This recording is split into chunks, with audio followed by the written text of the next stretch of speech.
В эфире новости, в студии Кристина Якупова. Здравствуйте. Свыше 180 аварийных многоквартирных домов расселят в Нерюнгринском районе. Итоги прошлого года подведет сегодня заместитель председателя правительства республики Сергей Местников в прямом эфире.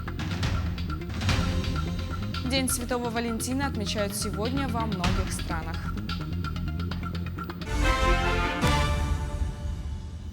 Более 180 аварийных домов расселят в Нерюнгринском районе Якутии до 2025 года. Реализацию программы проверил глава региона Айсен Николаев.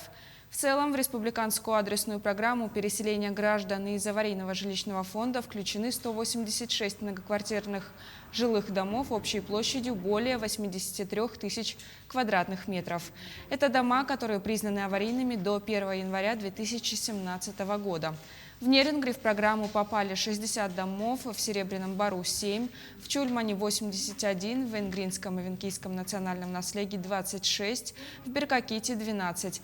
По результатам программы более 3,5 тысяч жителей района должны стать новоселами. Работы много и по Нерюнгри, и по Чульману, вплоть до Ингры. И здесь нужно, конечно же, местная администрация очень внимательно следить за соблюдением прав граждан, которые проживают в аварийном жилье. Ну и, конечно, следить за тем, чтобы жилье, которое строится, оно было качественным, было хорошим, красивым, для того, чтобы люди, конечно же, могли жить в современных комфортных условиях. Около 35 миллиардов рублей было направлено Якутии на поддержку и восстановление экономики в условиях кризиса на фоне коронавируса. Об этом сообщил первый заместитель председателя правительства региона Кирилл Бычков в ходе отчета правительства. Также зампред отчитался о деятельности акционерной компании «Алроса» и подчеркнул, что, несмотря на кризис, компания продолжает являться одним из основных источников пополнения в консолидированный бюджет республики. В 2020 году добыча алмазов сократилась более чем на 20%. И выручка от суммы добытых алмазов составила только лишь 2,3 миллиарда долларов. В этом году, сразу скажу, что по прогнозам мы планируем превысить показатели 2020 года и должны выйти на объем реализации алмазного сырья около 3 миллиардов долларов, что, конечно, увеличит и поступления в бюджет, в консолидированный бюджет республики. Мы считаем, что они вырастут кратно, более 3 раз. А сегодня в прямом эфире с ежегодным отчетом выступит заместитель председателя правительства республики Сергей Местников. Вице-премьер с участием представителей министерств и ведомств подведет итоги прошлого года по своему курируемому блоку – развитие человеческого капитала. Это вопросы по сфере образования, науки, культуры и духовного развития, инноваций, цифрового развития и инфокоммуникационных технологий, физической культуры и спорта, внешних связей и национальной политики. Напоминаю, прямой эфир будет транслироваться на телеканалах НВК «Саха», Якутия-24 и радио ТТИМ с 11 до 12:30 часов. Свои вопросы вы можете задать во время прямого эфира по телефону 8 411 2 320 111 или отправить их на портал Якутия Клик.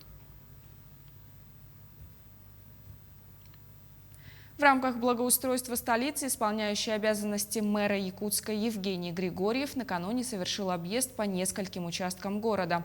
Подробности в сюжете Елизаветы Васильевой. Первая точка маршрута – снежный полигон. Сюда свозят снег со всего города, начиная от Табаги до села Кангаласы. По границам полигона установлена санитарно-защитная зона, для того, чтобы после таяния снега здесь не образовались болота. У нас заканчивается первая неделя трехмесячника благоустройства в городе Якутске, санитарной очистки. И частники, по идее, все должны привозить свой снег сюда. Мы принимаем бесплатно этот снег. Гранитные плитки и бордюры, небо без нависших проводов, теплые остановки, комфортные общественные пространства и художественно освещенные здания. Так будет выглядеть проспект Ленина после капитальной реконструкции. Уже завершается проектно-сметная документация. Далее, предварительно в апреле, ожидается положительный результат экспертизы. Будет проводиться работы и по реконструкции газовых сетей. Здесь почти на каждом перекрестке есть большая магистральная газовая труба. Их тоже будем всех менять. И в этом году мы начнем работу с инженерных сетей. То есть будем идти захватками. Начнем с улицы Кулаковского и пойдем до здания Лорпа. Это первый этап. В этом году начнем замену инженерных сетей, подготовку основания. Завезем часть материала, чтобы ударными темпами в 2022 году к столетию республики первый этап закончить. Следующий пункт – набережное озеро Сайсары. Здесь планируют создать современное пространство, выложенное тротуарной плиткой. Дополнением станут спортивная площадка и удобные скамейки. Полностью изменится и облик сквера Матери. Общая стоимость по проекту вышла 333 миллиона рублей. Безусловно, это очень большие деньги, которые сегодня невозможно изыскать в местном бюджете. Поэтому мы сейчас как будет пройдена экспертиза, она сейчас проходится, да, как получим положительное заключение экспертизы, мы будем работать над тем, чтобы получить софинансирование для реализации этого проекта. В благоустройство Якутска вовлечены не только городская администрация, но и дизайнеры и архитекторы центра «Лето». Таким образом, совсем скоро столица на вечной мерзлоте станет еще привлекательнее для гостей со всего мира. Елизавета Васильева, Георгий Григорьев, Якутск. Учебная практика безработных и незанятых по промышленным профессиям продолжается в горно-геологическом техникуме в Хандыге. После сдачи квалификационных экзаменов большинство будут трудоустроены в Нежданинскую обогатительную фабрику, запуск которой состоится в сентябре этого года. Мария Винокурова с подробностями. Нежданинское – одно из крупнейших месторождений золота в России, расположенное на территории Тамбонского района. С 2019 года полностью принадлежит компании «Полиметалл». Здесь будет отработка запасов месторождения открытым способом в границах первой рудной зоны, а также введена в эксплуатацию горно-обогатительная фабрика, работающая по схеме гравитационно-флотационного обогащения. Мощность фабрики планируется на данный момент 1 800 000 тонн в год с развитием до 2 200 000 тонн. Планируется трудоустройство порядка 80 человек на фабрику из подготовленных кадров местных. Для работы на новом производстве потребуются в первую очередь специалисты рабочих профессий. Фильтровальщик, флотатор, растворщик реагентов, сушильщик, аппаратчик сгустителей, машинист мельниц, которых в республике практически нет. Этим специальностям обучают в горно-геологическом техникуме поселка Хандыга. Наша задача в основном состоит подготовка студентов, слушателей для трудоустройства, что прохождение практики, основные методы обогащения и работа и обслуживание обогатительных оборудований. В этом учебном году техникум выпускает не только своих студентов, но и слушателей краткосрочных курсов из числа безработных и незанятых граждан.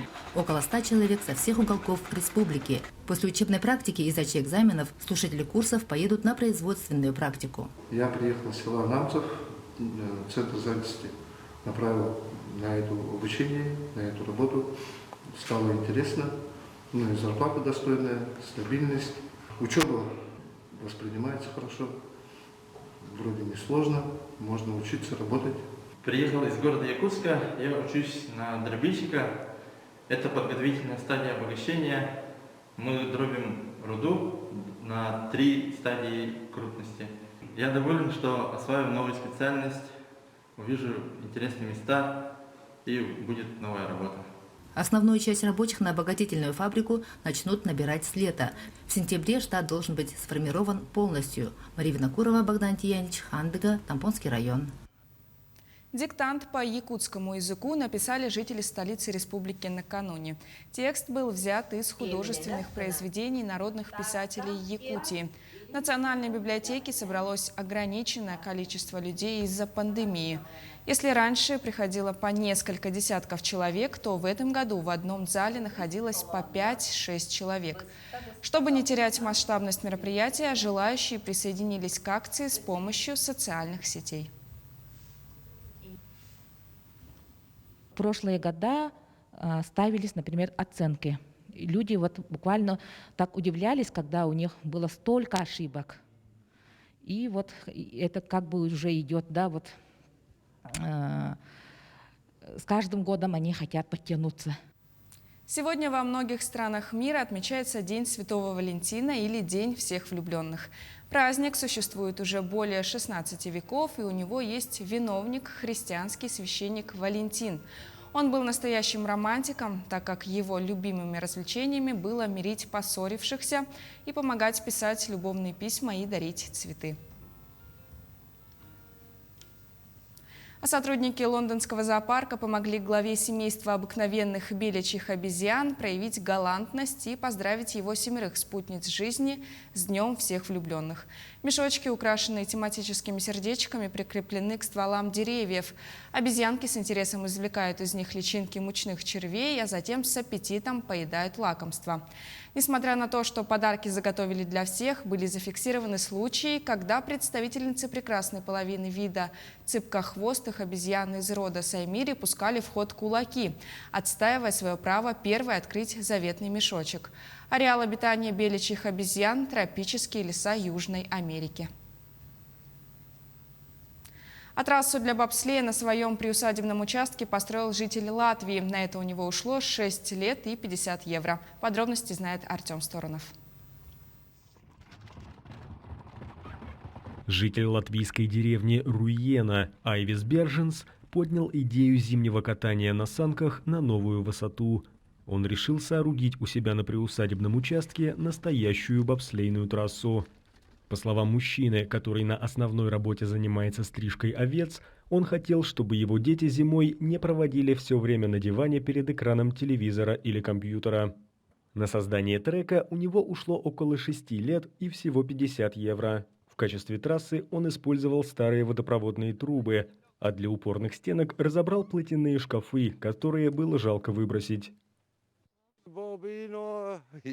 Сами сани сделаны из боковых колясок мотоцикла Ява, изготовлено в Чехословакии. Я собрал 2, пока на одних катаются, другие можно затаскивать обратно на место старта. По словам Айвиса, каждая поездка по трассе длиной 170 метров длится около минуты. Сани при этом развивают скорость до 30 км в час. Прокатиться здесь любят не только дети, но и взрослые члены семьи. Таковы новости к этому часу. Наши корреспонденты продолжают следить за развитием событий. Оставайтесь на нашем телеканале. Еще больше информации на наших сайтах yak24.ru и nvk-online.ru. Берегите себя, носите маски и дезинфицируйте руки.